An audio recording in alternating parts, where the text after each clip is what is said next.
Hi, welcome back. Welcome to സിൻസീസ് garden.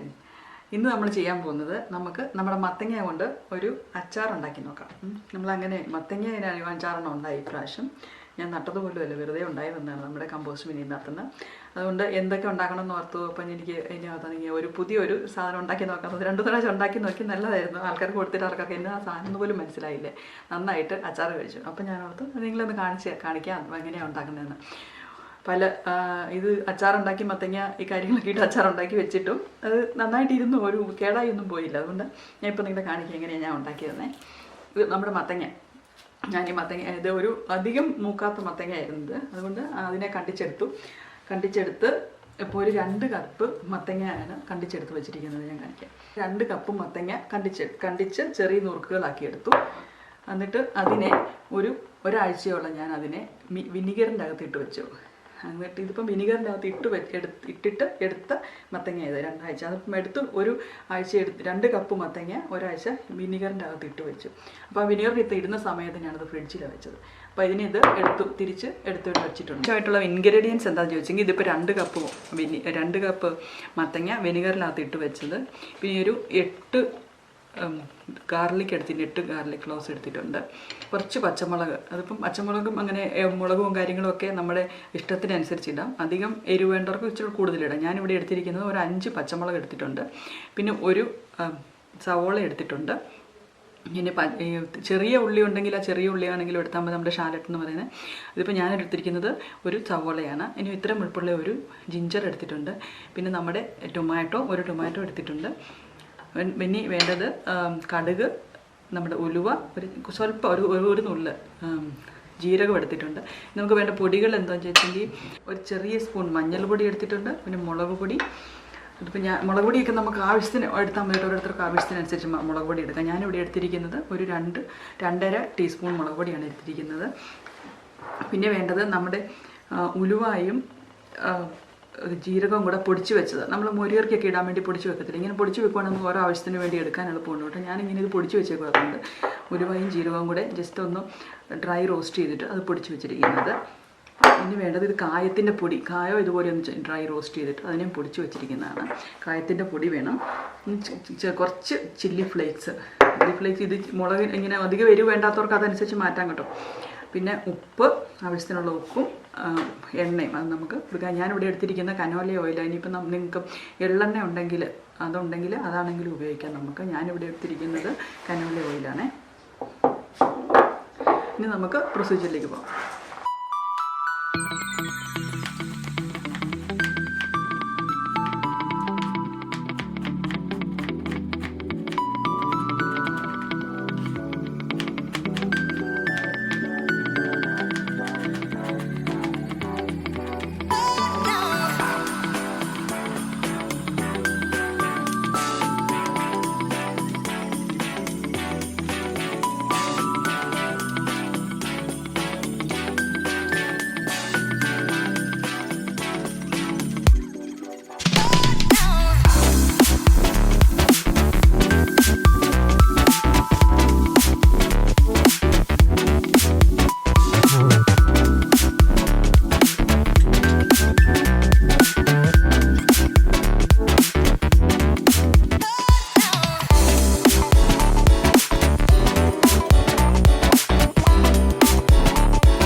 ഇതിപ്പോൾ ഞാനിവിടെ ഉള്ളി കണ്ടിച്ചെടുത്തു. ഇതുപോലെ ചെറിയ കഷ്ണങ്ങളായിട്ട് കണ്ടിച്ചെടുത്തു. നമ്മുടെ സവോള, പിന്നെ ഇഞ്ചി കണ്ടിച്ചെടുത്തു. ഇഞ്ചി ഇതുപോലെ ചെറിയ കഷ്ണങ്ങളായിട്ട് കണ്ടിച്ചെടുത്തു.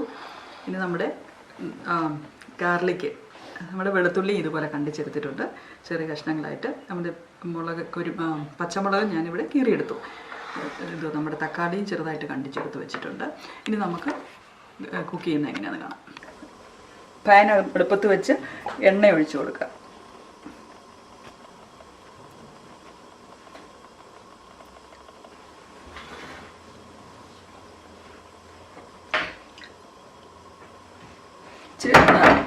അച്ചാറിനായതുകൊണ്ട് ഇച്ചിരി സ്വല്പം കൂടുതൽ എണ്ണ ഒഴിക്കാം നമുക്ക്.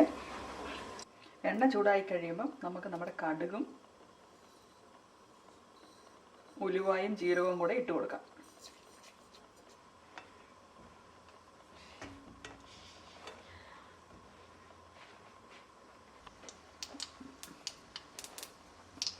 ഇത് പൊട്ടി തീർന്ന് കഴിയുമ്പം നമുക്ക് നമ്മുടെ വെളുത്തുള്ളി, ഇഞ്ചി, സബോളയും കൂടി ഇട്ട് കൊടുക്കാം. പച്ചമുളകും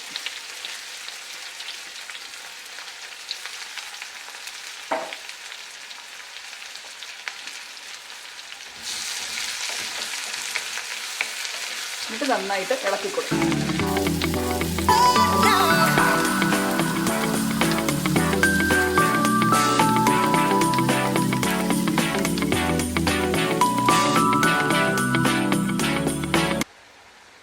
ഇനി കറി ലീവ്സ് ഇട്ട് കൊടുക്കാം.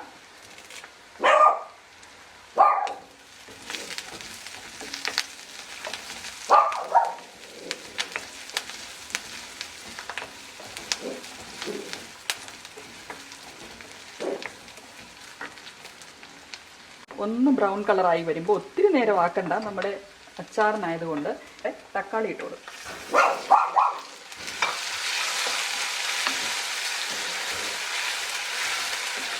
തക്കാളിയുടെ വെള്ളം വറ്റുന്നത് വരെ നമുക്ക് ഇളക്കി കൊടുക്കാം. ഇതിലേക്ക് നമുക്ക് കുറച്ച് ഉപ്പിട്ട് കൊടുക്കാം.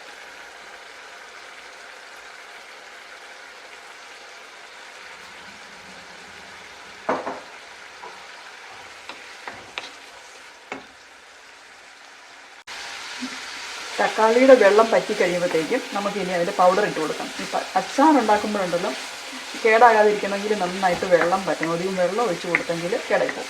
വെള്ളമുള്ള സ്പൂൺ കൊണ്ട് അച്ചാർ എടുക്കുകയൊക്കെ ചെയ്യുമ്പം കേടായിപ്പോവും. ഇപ്പോൾ അതിൻ്റെ വെള്ളമെല്ലാം പറ്റി ഇനി ഇതിനകത്ത് നമുക്ക് നമ്മുടെ മുളക് പൊടിയും മഞ്ഞൾ പൊടിയും കൂടെ ഇട്ട് കൊടുക്കാം.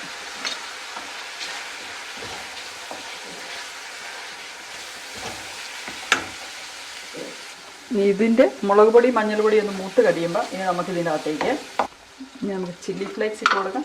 ഒരു സ്വല്പം ചില്ലി ഫ്ലേക്സ്.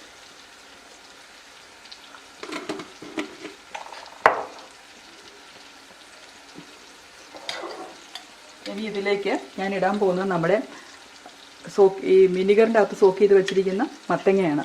മത്തങ്ങ അന്നേരം ഈ വിനിഗറും കൂടെ കൂട്ടി ഒഴിക്കേണ്ട, മത്തങ്ങ മാത്രം ഇതിൻ്റെ അകത്തേക്ക് എടുത്തിട്ട് നമുക്ക് ഇളക്കി അതിനെ ഒന്ന് വേവിച്ചെടുക്കാം.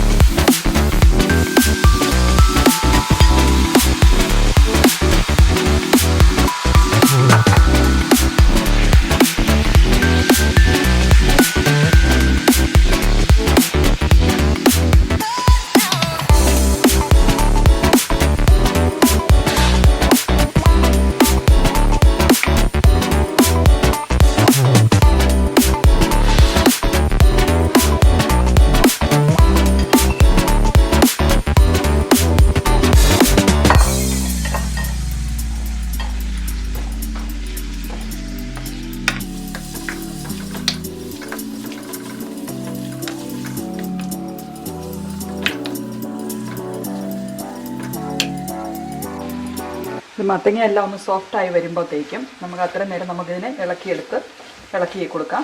ഈ മത്തങ്ങ എല്ലാം റെഡിയായി വന്നിട്ടുണ്ട്. ഇപ്പം നല്ല സോഫ്റ്റായി വന്നിട്ടുണ്ട് മത്തങ്ങയൊക്കെ. ഇനി ഇതിലേക്ക് നമുക്ക് നമ്മുടെ ഉലുവായും ജീരകവും കൂടെ പൊടിച്ച് വെച്ചിരുന്നില്ലേ, അതും കൂടി ഇട്ട് കൊടുക്കാം. ഒരു സ്വല്പം ഒത്തിരി ഒന്നും വേണ്ട കേട്ടോ. നമ്മൾ അച്ചാറിന് ഇട്ട് കൊടുക്കുമ്പോൾ ഒരു 1/2 ടീസ്പൂൺ അല്ലെങ്കിൽ ഒരു 1/4 ടീസ്പൂണിൻ്റെ ആവശ്യമുള്ളൂ. ഇട്ട് കൊടുത്തൊന്ന് ഇളക്കുക.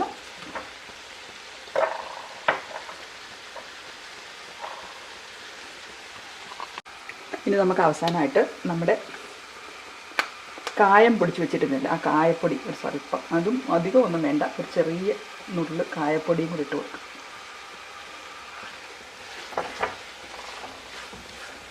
ഒന്ന് ഇളക്കി കൊടുക്കാം. ഇനി നമുക്ക് സ്റ്റൗ ഓഫ് ചെയ്ത് വയ്ക്കാം. കായപ്പൊടി ഇട്ട് ഇളക്കിയെല്ലാം കഴിഞ്ഞു. ഇനി നമുക്ക് നമ്മുടെ വിനിഗറില്ലേ, ആ വിനിഗർ അങ്ങ് വെച്ച് കൊടുക്കാം. അതിന് മുഴുവൻ വിനിഗർ വേണമെന്നില്ല കേട്ടോ. നമുക്ക് ആവശ്യമുള്ളവർക്ക്, ഒത്തിരി പുള്ളിയുള്ളവർക്കും ഒത്തിരി ചാറ് വേണമെന്നുള്ളവർക്കൊക്കെ മുഴുവൻ ഒഴിച്ചാൽ മതി. ഞാനിപ്പോൾ മുഴുവൻ ഒഴിച്ച് കൊടുക്കുന്നില്ല, എനിക്ക് ഒത്തിരി പുളിയാകും. അല്ലെങ്കിൽ ഓൾറെഡി നമ്മുടെ ഈ മത്തങ്ങയാക്കി ഇതിൻ്റെ അകത്ത് കിടന്ന് നല്ല പുളിയായിട്ടുണ്ട് ഓൾറെഡി. അപ്പം ഞാനതിൻ്റെ ഒരു പകുതി വിനിഗറേ ഒഴിച്ച് കൊടുത്തിട്ടുള്ളൂ. ഇനി ഇതിനൊന്ന് ജസ്റ്റ് ഒന്ന് തിളപ്പിക്കുക, ഒന്ന് ഓഫ് ചെയ്ത് വയ്ക്കുക. അത്ര ഒന്ന് തിളച്ചു. ഇനി നമുക്കിതിനെ ഓഫ് ചെയ്ത് വയ്ക്കാം. പിന്നെ നമ്മുടെ പിക്കിൾ ഇവിടെ റെഡി ആയിട്ടുണ്ട്. നമുക്കിനി ഇത് തണുത്ത് ഇപ്പം റെഡി ആയിട്ടുണ്ട്. ഞാൻ തണുത്ത് കഴിഞ്ഞിട്ട് നമുക്ക് ഒരു ഗ്ലാസ് ജാർ എടുത്തിട്ട് നന്നായിട്ട് കഴുകി തൂത്ത്, ഒട്ടും വെള്ളം കാണരുത്. അതിനെ നമുക്ക് വേണമെങ്കിൽ ഒന്ന് സ്റ്റെറിലൈസ് ചെയ്തെടുത്തിട്ട് ഇതിനകത്തേക്ക് നമുക്ക് ഓവൻ്റെ അകത്ത് വെച്ച് ഒന്ന് ചൂടാക്കി നന്നായിട്ട് ക്ലീനായ ബോട്ടിലിൻ്റെ അകത്ത് വേണം നമ്മൾ സൂക്ഷിച്ച് വെക്കാൻ. അന്നേരം അത് കേടാകാതിരിക്കാൻ.